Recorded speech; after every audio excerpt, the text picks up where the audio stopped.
तो हेलो दोस्तों, मेरा नाम है देवेंद्र और आज की वीडियो बात करेंगे terms of trade. International trade का एक इंपॉर्टेंट टॉपिक में से एक आज हम इसको कवर करने वाले हैं। बाकी आप इंटरनेशनल इकोनॉमिक्स की रिलेटेड और वीडियो देखनी है तो आप प्लेलिस्ट में जा सकते हो, आपको सारी वीडियो मिल जाएगी। चलिए वीडियो को देखने शुरू करते हैं। तो सबसे पहले तो टर्म्स ऑफ ट्रेड को समझ लेते हैं क्या होता है। मतलब आप समझ लो ट्रेड करने का कुछ टर्म्स, यानी कि कंट्री ट्रेड करेगी क्यों, उसका टर्म्स निकालने के लिए आपको टर्म्स ऑफ ट्रेड निकालना होता है। तो टर्म्स ऑफ ट्रेड मदद करता है कि कंट्री दूसरी कंट्री के साथ ट्रेड करना चाहिए उसे या नहीं करना चाहिए, उसे टीओटी बोलते हैं। So terms of trade relationship बनाता है कि how much money a country pay for import and how much it earn from export. कि कितना कंट्री पे कर रही है, कितना उस कंट्री से एक्सपोर्ट कर रही है, उसके बीच में रिलेशनशिप बनाने को कहते हैं टर्म्स ऑफ ट्रेड। तो वो रेशियो होती है इंपोर्ट प्राइसेस और एक्सपोर्ट प्राइसेस की। और ये बहुत इंपॉर्टेंट है कि नेशन अपने इंपोर्ट को फंड कर भी पाएगी नहीं कर पाएगी, वो उसके लिए निकालने के लिए होती है। तो इसका फॉर्मूला क्या होता है? इसका फॉर्मूला ये होता है, आप ये लिखते हो कि इंडेक्स ऑफ एक्सपोर्ट प्राइसेस, ऊपर लिखते हो index of export prices upon index of import prices. कि इंपोर्ट प्राइसेस क्या चल रहे हैं और एक्सपोर्ट प्राइसेस क्या चल रहे हैं, उसको देखने के लिए, और मल्टीप्लाई कर दो 100 से। जैसे कि मान लेते हैं कि इंडेक्स का मतलब होता है कि आपका एक्चुअल प्राइस चल क्या रहा है। आपका इंडेक्स निकाला था बेस ईयर से। कोई बेस ईयर मान लिया, मान लो 2005, कि 2005 में उस एक्सपोर्ट प्राइसेस जो इसका आप कोई भी कमोडिटी का एक्सपोर्ट कर रहे थे, तो उसका प्राइस कोई चल रहा था, आपने उसको 100 मान लिया। उसके बेस के हिसाब से उसका प्राइस क्या हो गया, मान लो उसका इंडेक्स हो गया 150, यानी कि 150% बढ़ गया 2005 से। 150 ऊपर लिखूंगा। तो इंपोर्ट का प्राइस मान लो चल रहा है 100, तो नीचे लिखूंगा मल्टीप्लाई बाय 100। तो अगर आप यहाँ ध्यान से देखोगे तो कितना आ गया, 150 आ गया। तो ये हो गया टर्म्स ऑफ ट्रेड, यानी कि कंट्री 150 है, 150% का आपका टर्म्स ऑफ ट्रेड आ रहा है। इसका मतलब है कि अगर कंट्री 100 का इंपोर्ट कर रही है तो 150 का एक्सपोर्ट है, तो एक्सपोर्ट ज्यादा है इसका, यानी कि इंपोर्ट का 150% है एक्सपोर्ट। तो इंपोर्ट का अगर 150% है तो इसका मतलब ठीक है काफी, तो आप एक्सपोर्ट कर सकते हो, मतलब इंपोर्ट कर सकते हो उस कंट्री से। तो आप अपने एक्सपोर्ट को पैसा दे सकते हो। जैसे कि एग्जांपल देखते हैं। मान लो कि प्राइस कांस्टेंट है दो कंट्री के बीच में, $1 पर यूनिट के हिसाब से सामान आता जाता है कोई भी प्रोडक्ट का। तो कंट्री ए एक्सपोर्ट कर सकती है 700 ton of rice to country B at $700, $700 के हिसाब से एक्सपोर्ट प्राइस। और A needs to import 200 ton of wheat from country B $200 के हिसाब से। तो इसमें इंडेक्स नहीं दिया, इसमें सीधा प्राइस दे दिया कि प्राइस $1 ही है, कांस्टेंट मान लिया ना हमने प्राइस। तो $700 के हिसाब से बेसिकली कंट्री एक्सपोर्ट करेगी, तो ऊपर लिखूंगा। 200 के हिसाब से इंपोर्ट करेगी, नीचे लिखूंगा, मल्टीप्लाई 100 से करूंगा, तो कितना आ गया, 350। तो 350 है इसका मतलब ये है कि कंट्री इंपोर्ट कम प्राइस पे कर रही है, एक्सपोर्ट ज्यादा प्राइस पे कर रही है। इसका मतलब हम फंड कर सकते हैं कि 200 का 350% 700 आता है। तो 200 का 350% आप एक्सपोर्ट कर रहे हो, यानी कि इंपोर्ट जितना आप दूसरी कंट्री से कर रहे हो उसका 350% आप एक्सपोर्ट कर रहे हो। इसका मतलब हमारी टर्म्स ऑफ ट्रेड क्या आ गया, 350। तो आप एक्सपोर्ट कर सकते हो, इंपोर्ट कर सकते हो उस कंट्री के साथ। समझ के बात को। अब इसमें कुछ कॉन्सेप्ट आते हैं, ये 7 तरह के कॉन्सेप्ट आते हैं टर्म्स ऑफ ट्रेड में, उसको समझ लेते हैं कि वो क्या क्या है। बड़े सिंपल से है। जैसे सबसे पहले net barter terms of trade, जो कि हम अभी पढ़ रहे थे, जो सबसे कॉमन है। उसमें क्या करते हैं हम, बेसिकली एक्सपोर्ट प्राइसेस और इंपोर्ट प्राइसेस की रेशियो बताते हैं। उसको पीएक्स अपॉन पीएम बोलते हैं। पीएक्स को मान लिया एक्सपोर्ट प्राइसेस, पीएम को मान लिया इंपोर्ट प्राइसेस। तो उसकी रेशियो को, और टीएन मान लिया मैंने net barter terms of trade. तो इसी को एग्जांपल हमने समझा वो यही था। ठीक है, वो यही था। इसमें बस एक्सपोर्ट प्राइसेस ले लिए, इंडेक्स नहीं दिया। Gross barter terms of trade क्या है? इसमें फिजिकल क्वांटिटी की रेशियो बताते हैं कि आप क्वांटिटी ऑफ इंपोर्ट कितना कर रहे हो अपॉन क्वांटिटी ऑफ एक्सपोर्ट कितना कर रहे हो, उसको क्यों मान लिया। और टीजी को क्या मान लिया, ग्रोस बार्टर। ग्रोस में क्या समझ रहे हैं, क्वांटिटी के हिसाब से कि आप कितना क्वांटिटी इंपोर्ट करें, क्वांटिटी को ले लिया, क्योंकि हो सकता है प्राइस ज्यादा हो, लेकिन क्वांटिटी का अगर मैं ले लूं, जैसे कि इसमें क्वांटिटी दे सकते हो आप। क्वांटिटी तो मैं इसमें वही की वही रहेगी, बिकॉज प्राइस में कोई डिफरेंस नहीं। क्वांटिटी के हिसाब से भी लोगे तो 700। अब देखो 700, इसमें क्वांटिटी ऑफ इंपोर्ट पहले ले रहा हूं ऊपर। तो इंपोर्ट की क्वांटिटी कितनी है, 200, और एक्सपोर्ट की कितनी है, 700। तो करोगे तो कितना आ गई है, तो आप करोगे तो बेसिकली 2/7 आएगा। तो 28 पॉइंट कुछ आ जाएगा। तो इसका मतलब है कि ये क्वांटिटी जो है इंपोर्ट की वो कमी आनी चाहिए, जितनी आप कम क्वांटिटी इंपोर्ट करोगे उतना फायदा है, तो वो क्वांटिटी के हिसाब से है।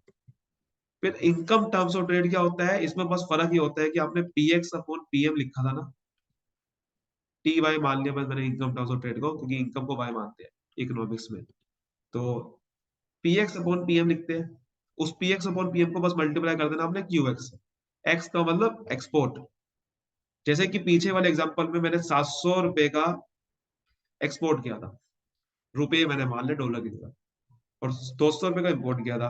क्वांटिटी कितनी एक्सपोर्ट करी थी, अगर आप ध्यान से देखो क्वांटिटी कितनी करी थी, 700 टन राइस की, तो उसको मल्टीप्लाई कर दो, तो 3.5 को 700 के हिसाब से आप मल्टीप्लाई कर दो, कितना आ गया।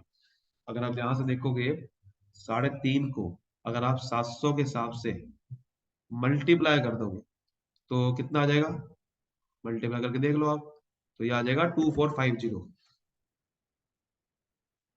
तो 2450 का अब ये क्या मतलब है कि आप बेसिकली इनकम आ गई ना आपकी, इसलिए इनकम टर्म्स ऑफ ट्रेड है कि आपकी इनकम इतनी होगी दूसरी कंट्री के साथ, कि दूसरी कंट्री के साथ आप 200 टन का आपने तो राइस को, देखो राइस को क्या कर रहे थे आप, सॉरी वीट को आप इंपोर्ट कर रहे थे 200 रुपए के हिसाब से, है ना, 200 रुपए के हिसाब से, 1 रुपए के हिसाब से था ना, तो 200 रुपए के हिसाब से तो आप इंपोर्ट कर रहे थे, सिंपल सी बात है। तो ये चीज है। अब देखो इसमें ना एक चीज आपको ध्यान समझनी है, मैंने यहाँ पर क्या लिया था, यहाँ पर आपने ना $200 ले लिया था पूरा, यहाँ पर आपने मल्टीप्लाई ऑलरेडी कर दिया था क्वांटिटी को उसके साथ, प्राइस के साथ, क्योंकि प्राइस तो $1 पर यूनिट ही था।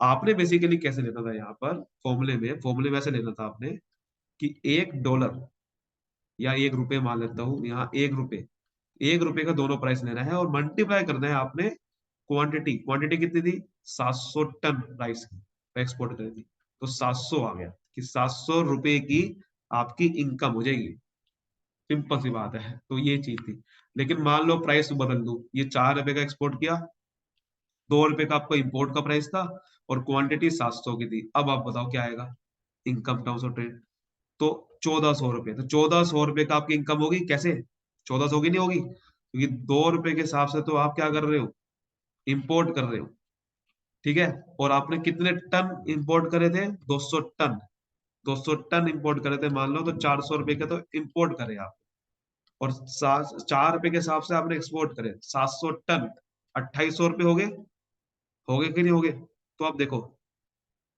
तो कितना आपने बेसिकली इनकम आपकी जनरेट हुई है, ध्यान से देखो। लेकिन क्योंकि मैं इसमें क्वांटिटी ऑफ इंपोर्ट नहीं ले रहा हूँ, तो मुझे इसमें क्वांटिटी दोनों सेम रखनी पड़ेगी, यानी कि मुझे इंपोर्ट की भी क्वांटिटी सेम रखनी पड़ेगी, तब जगह आ आएगा ना, तो 1400 रुपये आ रहा है, तो देखो 1400 रुपये का आपका डिफरेंस आ रहा है ना, 1400 का आपका एक्चुअल में गेन हो रहा है, वो इनकम हो रही है, वो 1400 रुपये देखो ऐसे आ रहा है, समझ रहे हो बात को, तो इसमें क्वांटिटी दोनों की सेम रखनी पड़ेगी। और सिंगल फैक्टर फैक्टोरियल, आपका सिंगल फैक्टर या फैक्टोरियल टर्म्स ऑफ ट्रेड, ये क्या होता है, इसमें आपको net barter terms of trade जो आपने निकाला है उसको productivity index of domestic export sector के साथ मल्टीप्लाई करते हैं। अब ये सवाल उठता है कि प्रोडक्टिविटी इंडेक्स क्या है, जैसे कि पीछे तो हमने क्वांटिटी से मल्टीप्लाई करा था, यहाँ पर प्रोडक्टिविटी इंडेक्स क्या है अभी है। तो बेसिकली ये क्या कहता है कि अगर आपने प्राइस एक्सपोर्ट का लिया, इंपोर्ट का लिया, आप उसको मल्टीप्लाई कर दो कि आपकी प्रोडक्टिविटी इंडेक्स कितना है, मतलब आप कितने अच्छे प्रोडक्टिविटी कर पाते हो, कितना अच्छा यहाँ पर प्रोडक्शन कर पाते हो। अगर आपकी ज्यादा प्रोडक्शन हो पा रही है, एक्सपोर्ट आप ज्यादा कर रहे हो, मतलब डोमेस्टिक एक्सपोर्ट सेक्टर आपका प्रोडक्टिविटी उसमें क्या है, मतलब कि आप समझ पा रहे हो ना बात को, जैसे कि मान लो कि प्राइस आपका है 700 और वही 200, अब प्रोडक्टिविटी इंडेक्स देखा तो इसमें से आप जो प्रोडक्टिविटी निकाल पाते हो वो मान लो 50% निकाल पाते हो, तो इसका मतलब हो गया कि फिर आप डोमेस्टिक अपने एक्सपोर्ट सेक्टर में आपने 50% निकाल पाओगे, सिर्फ एक्सपोर्ट 50% ही कर पाओगे, तो इसका मतलब फिर आप यहाँ पर एक्चुअल देख सकते हो कि आपका एक्सपोर्ट कितना हो पाएगा, तो आपकी इनकम वहां से कितनी हो पाएगी इम्पोर्ट के कंपेरिजन। तो ये सिंगल फैक्टर हुआ कि आपने अपना कंट्री का डोमेस्टिक सेक्टर का प्रोडक्टिविटी टैक्स देखा। फिर होता है डबल फैक्टोरियल, इसमें आपने बस क्या करा, डोमेस्टिक एक्सपोर्ट के साथ साथ प्रोडक्टिविटी इंडेक्स आपने बाहर का भी इंपोर्ट प्रोडक्टिविटी इंडेक्स भी देखा। साथ में आपने बाहर का भी ले लिया, तो आपने टीसी को तो लिया ही। टीसी क्या है? Net barter terms of trade, उसका फॉर्मूला क्या था? P X upon P M. वो तो लिया ही साथ में आपने जेड एक्स को लिया। अपना आप देश में प्रोडक्टिविटी इंडेक्स आपका क्या है, और बाहर आपका प्रोडक्ट इंपोर्ट की दूसरी कंट्री जिसके साथ कर रहे हो इंपोर्ट, उसका उसका इंपोर्ट प्रोडक्टिविटी इंडेक्स क्या है? तो जेड एम। तो प्रोडक्टिविटी इंडेक्स आपने डोमेस्टिक एक्सपोर्ट सेक्टर के साथ साथ फॉरेन एक्सपोर्ट इंडस्ट्री को भी ले ली, ठीक है ना, उसका फॉरेन एक्सपोर्ट इंडस्ट्री। या फिर आप कह दो कि अपना इंपोर्ट प्रोडक्टिविटी, तो वो भी बात एक ही है। जिसके साथ आप इंपोर्ट कर रहे हो, इसका मतलब आप देख पाओगे ना कि आपका इंपोर्ट प्रोडक्टिविटी इंडेक्स और बाहर का एक्सपोर्ट प्रोडक्टिविटी इंडेक्स एक ही बात होती है। तो इसको आप फॉरेन एक्सपोर्ट इंडस्ट्री का भी एक्सपोर्ट आपका प्रोडक्टिविटी इंडेक्स दे सकते हो, कि वो कितना एक्सपोर्ट कर पाते हैं या फिर आप उससे कितना इंपोर्ट कर पाते हो। अगर आप ज्यादा इंपोर्ट कर पाते हो तो बढ़िया बात है। तो इससे आप देख पाओगे, मान लो कि 50% एक्सपोर्ट कर पाते हो आपके यहाँ से, और आप 70% तो इम्पोर्ट ही कर लेते हो, तो फिर आपका एक्चुअल समझ में आएगा कि भाई ये आप इनकम ज्यादा कर पाओगे या कम कर पाओगे, तभी तो समझ में आएगा ना। ये भी देखना पड़ेगा। डबल फैक्टोरियल हो गया। अब इस सब में एक कमी थी, इन सब में एक टर्म्स ऑफ ट्रेड ज्यादा बढ़िया निकाल पाओगे, इस सब में कमी थी। वो कमी दूर करती है रियल कॉस्ट से। एक्चुअली में रियल कॉस्ट सबसे बेस्ट मेजरमेंट होता है टर्म्स ऑफ ट्रेड, क्योंकि इसमें आपका आप single factor terms of trade को multiply, single factor by the terms of trade का मल्टीप्लाई कर देते हो डिस यूटिलिटी के साथ। जो पेन जो सेक्रीफाइस सहना पड़ेगा वो तो आप भूल ही गए। इसका क्या मतलब है? आपने रियल कॉस्ट कैसे निकालोगे? टीएस को, टीएस मतलब single factor terms of trade. Single factor कैसे निकलता है? P X upon P M, और एक्सपोर्ट आप कितना करते हो? Z x.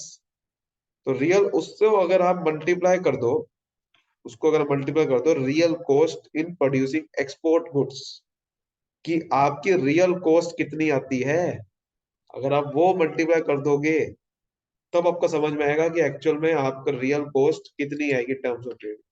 क्योंकि आपने अपने रियल कॉस्ट तो मल्टीप्लाई करी ही नहीं, तो उस रियल कॉस्ट को भी आपको मल्टीप्लाई करना जरूरी है। तो जैसे कि रियल कॉस्ट, अब एग्जांपल लेते हैं, इसका एक एग्जांपल लेते हैं।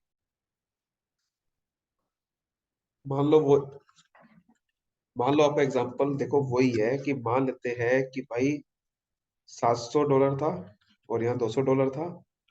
मल्टीप्लाई कर लो, मान लो जेड एक्स आ गया 50, ठीक है, क्या आप कर सकते 50, और मल्टीप्लाई कर लो आप अब रियल कॉस्ट से। रियल कॉस्ट मतलब आर एक्स।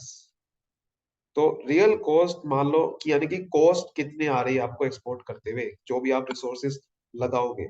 तो मान लो कि आपको ₹1000 की कॉस्ट आएगी, या फिर इसको इंडेक्स के फॉर्म में मेजर करते हैं ना, देखो इंडेक्स लिखा हुआ, कि जो भी आप इसका करोगे तो इसकी कॉस्ट कितनी आएगी। मान लो इसमें से आपकी 80% तो कॉस्ट ही आने वाली है।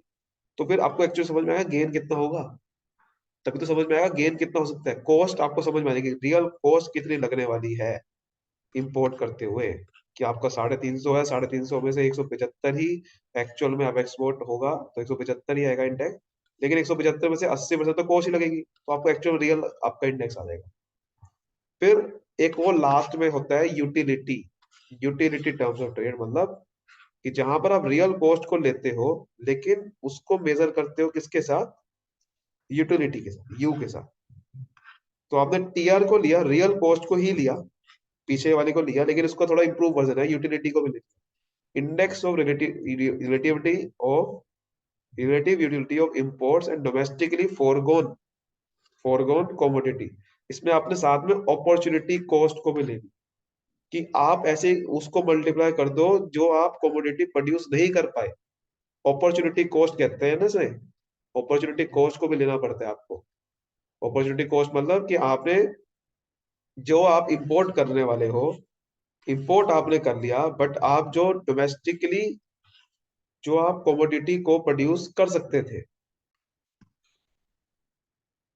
कि आप इसमें एक तरह का आप इंपोर्ट को ले रहे हो। मान लो कि आप 400 यूनिट इंपोर्ट कर रहे हो, बट वो 400 यूनिट हमारे डोमेस्टिकली आप बन सकते थे, आप डोमेस्टिकली आप उसको प्रोड्यूस करके यूज कर सकते थे, बट आपने इसको इंपोर्ट कर लिया।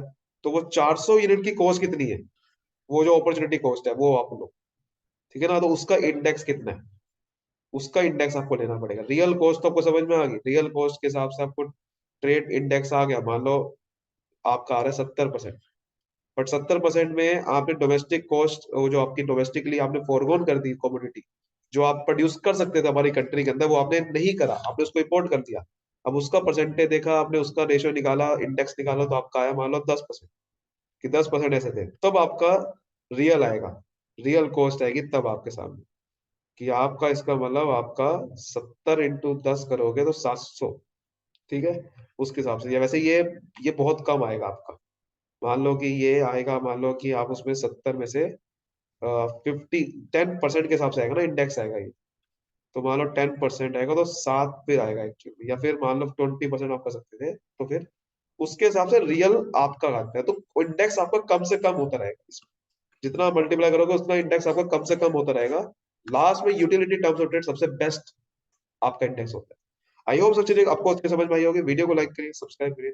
Thank you so much, all the best. मिलते हैं अगली वीडियो में।